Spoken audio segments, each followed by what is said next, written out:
d'amnistie ak débat gi ci jotu tey ban jàngat nga ci am. waaw macha allah yaa Moussa man de dama nekk ba tey si position ma nekkoon démb ak barki démb. ok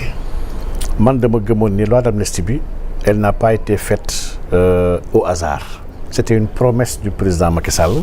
à l'endroit des gens yi xam ne ñoom la joxoon carte blanche leen rey leen. ndax fit ak sañ-sañ bu yenn nit yi àndoon amoon ci biir réew mi jàpp di rey de manière flagrante et de manière grave ay xale yi nga xam ne defuñu dara fit bu ñu am wolof dafay wax ne képp ku am fit dañ koo dee. dañ leen joxoon ay garantie da leen lépp lu mënti am dañ koy effacer avant ñuy dem. donc ñun li ñu diggee. réellement mooy finalité bi maanaam lan la ñu namoon mooy bëggoon nañu wax ne suñu ñëwee ci réew mi lépp li nga xam ne la ñu bëggoon dindi ci loi d'amnistie bi nañ ko jéem a far pour mën a defaat justice ba pare fay nit yi seen ay droit loolu wax dëgg yàlla génn si ba tey la démarche de Amadou Ba dàqantewul ak li ñu waxoon sa démarche elle est beaucoup plus intelligente ba pare elle est marquée par une cohérence de fait la cohérence de fait mooy lan mooy que il y a eu des détenus dits politiques man si ñooñu laa bokkoon tey ñii nekk di wax ñu si bëri mën naa tudd ku mel ni Thierno Alassane Sall nga xam ne boobu ba léegi mu ngi ciy kaas Thierno Alassane Sall avait une position sur détenu politique bi nga xam ne su ma gisee tey moo am taxawaay bi sax dafa may jàpparee. ah bon il n'a jamais musul nangu détenu politique daf ko nangu lool donc su waxu ay non dañu war a dem au bout ñu war a abroger nangam c'est parce que. partiel bi daal ak total bi foofu la problème non loolu tappale kese la la démarche. amul solo li am solo mooy l'effet. ban effet la loi bi war a am. ñun en réalité qu'est-ce qu'on veut. ñun ñëpp qu'est-ce qu'on voulait dañoo bëgg ne ni ñu rey justice que justice soit rendue. lii mooy suñu bëgg-bëgg. ñu xam qu'est-ce qui s'est passé ci at yi ñu nekkoon lépp lu ñu fi def lan moo fi xewoon.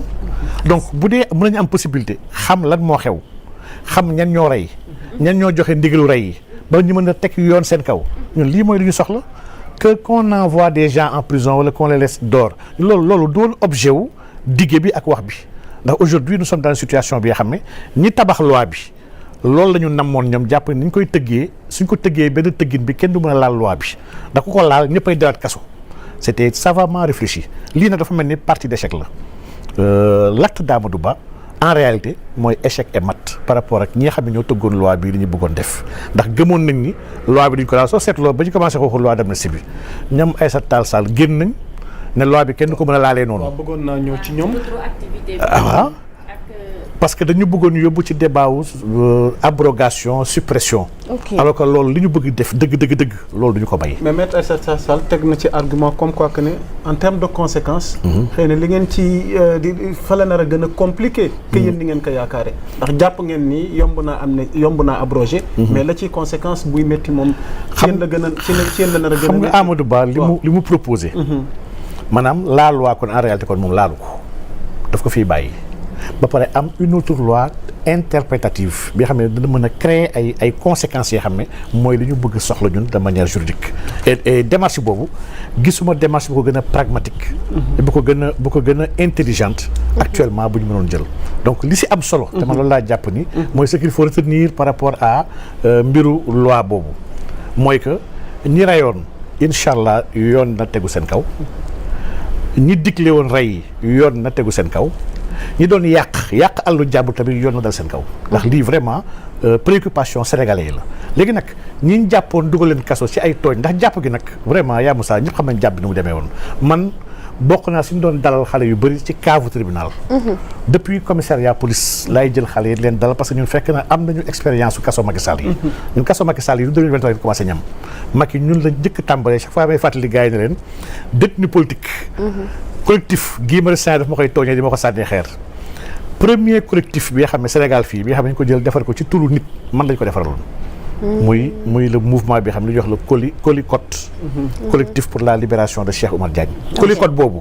ci ñun la tàmbalee ñoom kaar yi mag ñëpp ñu ko xeexalee ñu nekk ci kaso ba wét fa boobu Macky tàmbaleegul woon jàpp nit yi ba ñu jàppee nag mu nooy nag yaatal na ko nag xam na ni instant kon war naa mën a jàpp nit yi mu kon ne jàpp nag léegi xale yi foofu la ñu changé Colicot tuddee ko Colidep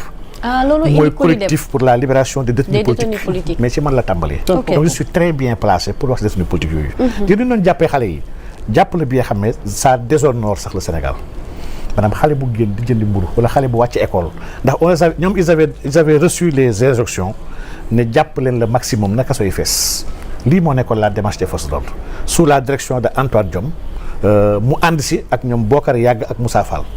lii mooy la réalité donc ñoom dañu doon jàpp tout azimut ay nit yoo xam ne amuñu benn rapport ak manifestation ay nit yoo xam ne amuñu arme yoruñu xeer tojuñu gis naa ay xale yoo xam ne sax leen toog fekk seen buntu kër ñu toog yor bracelet Pastef wala ñu jàpp leen.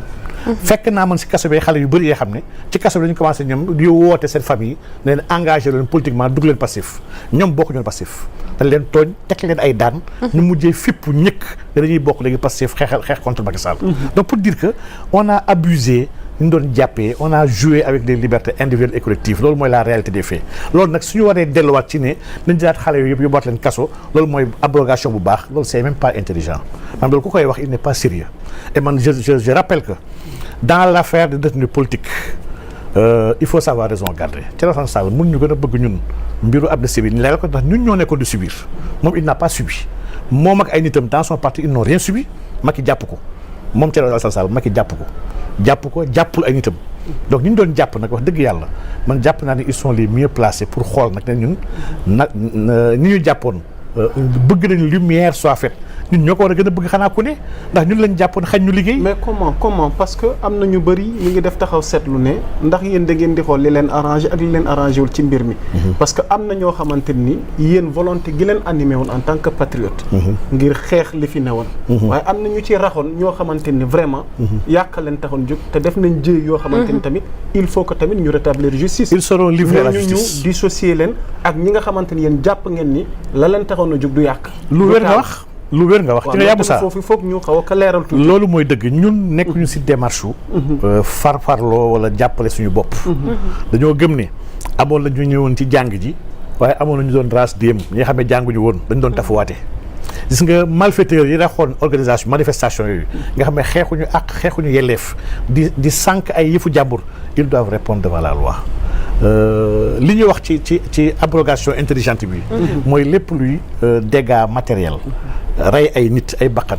dégâts financiers maanaam lépp li nga xam ne tooñ la dañ ko war a joyanti yóbbu ko ci yoon atte ko loolu mooy dëgg quel que soit fu mu mënti jóge su jógee ci force de l'ordre ko su jógee ci askan bi donc lii moom vraiment jàpp naa ni su ñuy wax devoir de transparence et de vérité on peut pas être plus réaliste que le roi donc jàpp naa ni on va y aller incha allah rabbi nañu atte surtout suñu morts yu bëri yi ñu am ak des disparus ndax chaque fois ma insister ni ñun on n'a pas eu que des morts on parle toujours de 80 morts yi nga xam ne qui ont été tués yii par balle yii ay dee yu ñàkk solo yi nga xam ne ay forces de l'ordre et de défense ñoo ko def. yu si bëri on les a identifiés xam nañ ñan la et ils doivent répondre devant la loi. kan moo leen jox ordre ñuy rayé sur des manifestations yoo xam ne amuñu woon benn danger y avait pas de menace bi tax ñu war a utiliser ay armes létales contre ay xale qui étaient désarmés waaye au-delà de ces morts là. y a des gens disparus y a des gens yoo xam ne seen mbokk yi gisatuñ leen. ñii xamuñu dañ leen a sànni géej ñii xamuñu dañ leen suuli ji dans des fosses communes ndax on a des informations yu wax ci lii. on parle de à peu près lépp 100 personnes yoo xam ne kenn gistu leen. demuñu Espagne dugguñu kaso nekkuñu hôpital nekkuñu ci benn morgue mais ñii fa la ñu nekk. et on a vu des nervis yuy doxantu ci biir tali yi yor ay armes yoo xam ne c'est des armes de guerre sànq Abdoulaye mu ngi koy wax mais comment on peut acheter chez un grand délinquant muy Petit Boubé. jënd ci moom ay armes pour une valeur de 45 milliards pour le ministère de l'environnement bi nga xam ne ministère de l'environnement ñan lay xeexal à part des braconniers yu muy dàqanteel. bëgg nañ comprendre boobu le dossier. 45 milliards yooyu la mën a duggee ñëwal ko fay en 5 tranches au lieu ministère de l'environnement la forces armées sax déchargé ko mais ça a été déchargé au palais de la République. présidence. mais li c'est extraordinaire mais armes yooyu fan la jaar. on se rappelle 2023 juste. bateau arme ak bateau munitions yi ñoon jàpp biir port. ay valeur plus de 3 milliards ñan ñoo doon dugal bateau yooyu mais am na trace xam nañ ñàll war a mën a xam ñàll la. ku doon dugal bateau yi am na suy bëri on les appelait bateau Marème Faye Sall yi. te ce sont des bateaux yoo xam ne les autorités du port amuñu woon droit contrôler ko. et on amenait du n'importe quoi et su bëri c'était des armes. ñu dem nañ ba commencé wax ne Dakar était la plaque tournante du trafic d'armes et de drogue de la sous-région avec ñoom Guinée-Bissau ak ñëpp. mais lii dañ ko war a leeral ñu war a xam par mesure de sécurité armes yooyu fan la nekk ci biir Sénégal. ndax il y a même sécurité à nous tous bu dee armes yooyu 45 milliards mu ngi doxantu ci biir dëkk bi mais lii c'est extraordinaire donc ñun gëm nañ ni en enlevant caractère tappale gi nekk ci biir loi bi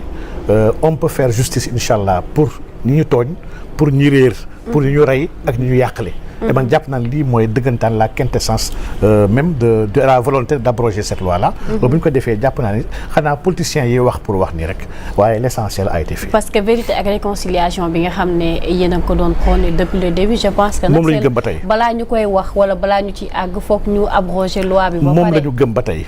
il faut ñu atte te atte yooyu chaque fois mu wax ne man atte yooyu régime bi bu bañee ne du atte sax man ma bàyyi régime bi donc ñun nous sommes sur ces principes là ñun nekk ñu ci parparloo li ñu wax mooy vérité ak dëgg war na feeñ.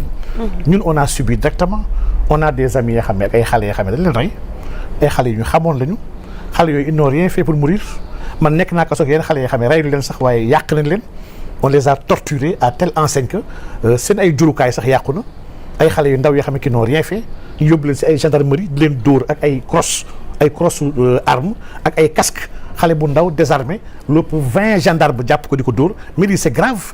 maanaam les forces de défense Sénégal dafa signer ay conventions contre la torture contre le traitement dégradant et déshonorant contre des sévices yoo xam ne mais Sénégal waru ko def suñu force de défense sécurité waruñu def loolu donc bu ñu ko defee mooy que y a de la délinquance au sein des forces de défense de sécurité et lii c'est un fait bi nga xam ne kenn ñeme ko weddi kuy xool le grand banditisme bi gën a dangereux Sénégal mais ñi koy def dañoo am mandat wu yoon dañoo yor ay tenue di ko sol ñooñ ñooy jàpp la raquette di nangu sa alal par force ñooñ ñooy jël di replacer ay drogue ak ay mbir yoo xam ne dañ ko jàpp ci ay délinquants wala ci ay jaaykat di ko replacer yeneen jaaykat ne ko jaayal ma ko fii am na fi jaaykat yoo xam ne police bu leen jàpp leen di bàyyiwaat balaa leen jàpp sax leen di woon leen tel police na def descente tel jour foofu jóge leen fa mais loolu du complicité waaw loolu Sénégal mu demee loolu Sénégal yëpp xam nañ ko maanaam loolu fanaanul ci biti Sénégal yëpp xam nañ li fi xew maanaam les gros bonnets yu nekk derrière délinquants yu ndaw yi man malfaiteurs yu mag yooyu laa jàpp ni il faut yoon def liggéeyam pour ñu mën leen démasquer jàpp leen pas plus tard que weer wi passé rek am na benn waaju def si sortie si dossier wu Farba waaj def na sorti ne moom bras droit Farba la et que Farba daf ko proposé sax ne ko jaayal ma drogue ñëpp seetaan nañ ko waaj tudd na si ba tudd procureur bi nga xam ne moo fi nekkoon procureur bi Farba moo koy livré kon si nga Sénégal daal ñu ni neen la dama gëm ne délinquants yu ndaw yi ñiy jaay ci bopp ko ñi ils font du mal c'est vrai waaye am na ñu nekk ci kaw ñu nekk dans l'ombre ñi nga xam ne ñoo fiy dugal mbir yi te ñoo leen koy jox suñu demul jusqu'au bout ñu mën a jàpp ñooñu et ñooñu gën a soxal ñooy les grands trafiquants yi nga xam ne ils font très mal à l'économie ils font très mal à nos enfants donc man jàpp naa ni devoir de vérité boobu exigence yàlla moo ñu ko sant yàlla daf ñu sant ñu nekk leen ci dëgg mooy njëkk te moo mujj te ku nekkul ci dëgg rek yaa ngi ci safaan bi donc il faut ñu atte gars yi atte gi daal man jàpp naa ni suñu régime bu ñu attee gars yi que si sax on a réussi même bu président Diomaye liggéeyul dara si dëkk bi waaye dindi loi boobu ñi atte ñi rey xale yi ñi jàpp leen famille xale yooyu seen xol soog a féex ndax gis nga dara gënul métti ñu teg la méttit ba pare ki la teg méttit boobu di ko ne dox ay soxlaam te mënoo ci dara gënu ko métti waaye quand la justice est rendue nga gis ni ki trayoon mu ngi nii même bu dee sax jéggal na ma baal na ma àq baal naa ko mu dem so ba ça te soulage da nga am benn soulagement bi ngay am et soulagement dañ ko amel famille des victimes yi ndax xale yooyu ay martyrs lañu xale yooyu ay shahid lañu dañoo dee ci dëgg dañoo dee si bëgg taxaw seen réew boroom xam-xam yu bëri dañoo maase nangu ne xataa nekkul xadis waaye wax ju sell bi nga xam ne dàqanteel ak diine muy xubbul watani minal iman maanaam bëgg sa réew dafa bokk ci gëm yàlla xale yooyu dañoo bëggoon seen réew gis benn saay-saay bu ànd ak groupe bu bëri di yàq dëkk bi ak di jëme dëkk bi fi nga xam ne su fa eggoon ñun ñëpp duñu fi xajati xale yooyu jug taxaw di wax ne ñun d'accord ñu fu ñu bëgg yóbbu dëkk bi loolu c'est pas un délit di jàpp xale yooyu boom leen torturer leen rey leen ñu def loolu wax dëgg yàlla war ñu nekk en paix. c'est important ndax Macky moomu ngay junj sax bëgg nañ am sa xalaat après parce que éventualité ngi taxaw par rapport à son extradition. alors Pape Demba Thioune ci yow laa jëm ngay juriste Amadou Ba député la waaye juriste la mu proposer une nouvelle loi d'interprétation concernant l'abrogation de la loi d'amnistie qui fait débat ci classe politique bi ban jàngat lañ ci war a mën a def ak yow. waaw xam nga une loi interprétative qui comme ni ko waxee en quelque sorte c'est une abrogation partielle en quelque sorte de manière très simple c'est une abrogation partielle mais la différence ici ak te ñu mot ko préciser mooy xam nga dañ ne li nga xamante dafay am lu ñu tuddee une motivation politique exclusivement une motivation politique foofu la sens bi nekk foofu la sens bi nekk parce que am na si ñoo xamante ni ñu ngi woon ci événement yi waaye xam nga ne lu ñu def jotewul ak dara motivation politique parce que te loolu lu tax ñu